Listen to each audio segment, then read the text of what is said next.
This visual narrative on soil was prepared following a request from the UNCCD Secretariat to prepare a side event on soil and regeneration to be presented at COP16 in Riyadh. Convened by Edward Mueller, president of UCI, designed, drawn and narrated by Jefta Bade, and with great gratitude to the following collaborators who shared their time and wisdom that allowed us to put this narrative together. From what we know, our planet is in trouble. We're living in times of an extinction event. Biodiversity loss, desertification, climate change, carbon goals? We're failing them. Floods here, droughts there. Our strategy of do less bad is not making our planet more healthy. Doing more of the same, expecting a different outcome, is the textbook definition of insanity. The problem is how we frame our problem. Reductionist thinking is one of the greatest scientific achievements of the 20th century. We categorize to understand. We understand cause and effect, how keystone species and their prey affect an ecosystem. This way of thinking brought us the Green Revolution, where we chemically engineered our food production.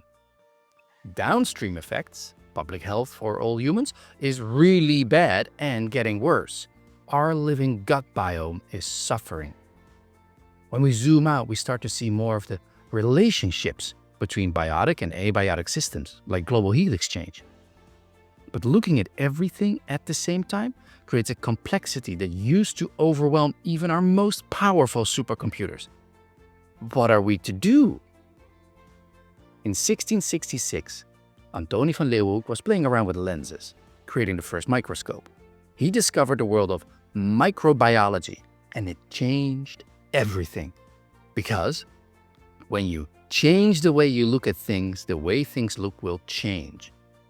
I invite you to go from a microscope view to a holistic scope.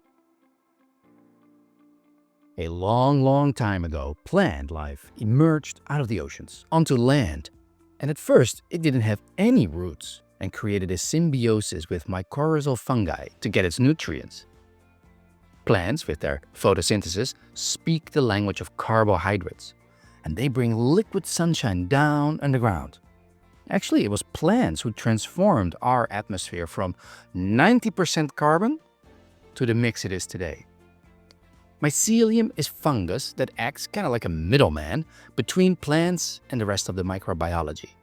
Microbes speak the language of minerals, like nitrogen. This exchange of minerals and sugars all happens in this vast underground ecosystem. Much of what we know, we only just recently discovered. And what we learned is that our living soil is one of the biggest carbon sinks on our planet. 1/3 of all yearly fossil fuel emissions go underground. Not just useful to us, it's even critical to soil health. What is this soil anyway? Well, it's not a dead collection of sand or just something to stick a plant in. It's the humus, the rich, fertile top layer that's like a living tissue, where multiple domains of life come together. If you bare the ground and expose it to direct solar radiation, it will die. Soil has many names, in many tongues. Humus shares the root of the word with human. To be human is to be from the earth. Indeed, this living kemet, or pacha, is critical to all human societies, past and present. Just like all living things, soil needs water. Remember learning about the large water cycle? More interesting, actually, is the small water cycle. Plants breathe out water, which we see as dew and morning mist in the fields. This then gets reabsorbed by soil. Water cycles like this dozens of times before it leaves an area. One of the incredible effects that we just now discovered is the interaction in the atmosphere directly above. Plants actually attract the rain. The Fertile Crescent is now a desert area in Syria. Not because the rain stopped coming, it's because of agricultural practices that took away ground cover. No small water cycle is no moisture retention is desert, just like the Sahara Desert, just like the future state of most of our agricultural fields. That's why we already have so many people displaced worldwide. With the new moon comes new beginnings, because there is something we can do. 90% of all natural disasters are water-related. Extreme floods, droughts, and late frost are due to a lack of buffer. Design your land for the flow of water through agricultural fields. Make running water walk, walking water crawl, make crawling water sleep. This restores the aquifer. With holistic land management and the smart use of cattle grazing, we can restore the capacity of living soil to be this sponge-like source for all kinds of life. That's what regenerative agriculture stands for. Even our oceans will benefit. Healthy soil doesn't need inputs and toxins, so no runoff, no dead zones. Covered ground won't wash away, so no sediment plumes to suffocate marine life. So where do we start? We map satellite imagery layered with relevant data so we can go from continent to bioregion all the way down to a local area. And with the latest development in artificial intelligence, AI, we can now actually deal with the immense complexity of all the different interacting systems. Pick the spot with the highest positive downstream impacts. Next, we educate farmers to mimic nature. Agriculture is a big part of the problem and a big part of the solution. The strategy is simple. Look around at what nature does, copy what works. 1. Keep the ground always covered, no tilling. 2. Support biodiversity above and below ground, no added chemicals. 3. Have year-long living roots in that soil. We're beginning to understand the language of nature. This goes beyond data and measurements. It's about being open and connected. Are you able to feel what the ecology is telling you? Indigenous people have held this wisdom of spirituality all along. But now, for the very first time, scientists, farmers, policymakers, bankers, experts, and activists, everybody aligns on regenerating soil as the one thing that will help us navigate this current pinch point in human history. Join us in Rewilding Soil.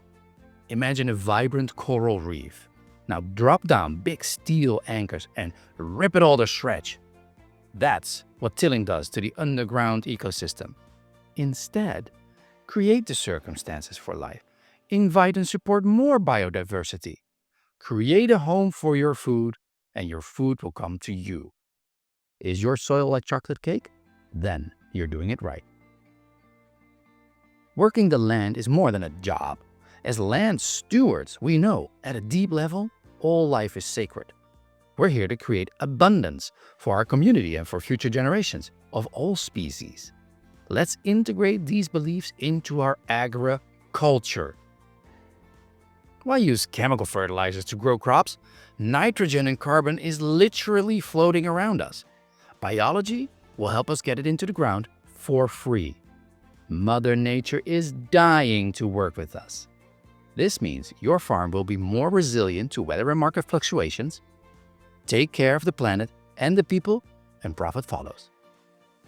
People from all walks of life love to be out in nature.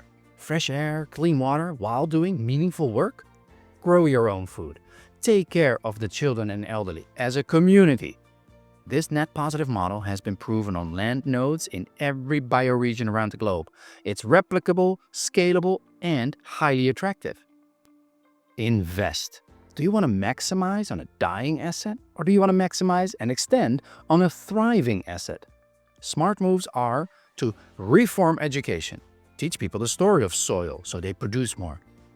Create marketplaces for the exchange of produce, new ideas, learning, and insights. On this new playing field, we need to protect our downside through rules and regulations with teeth.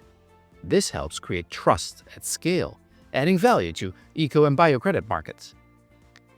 Healthy soil means healthy food, rich in nutrients and less toxins. This means healthy gut biome, less disease because food is medicine. That's the best part. We can eat our planet back to life.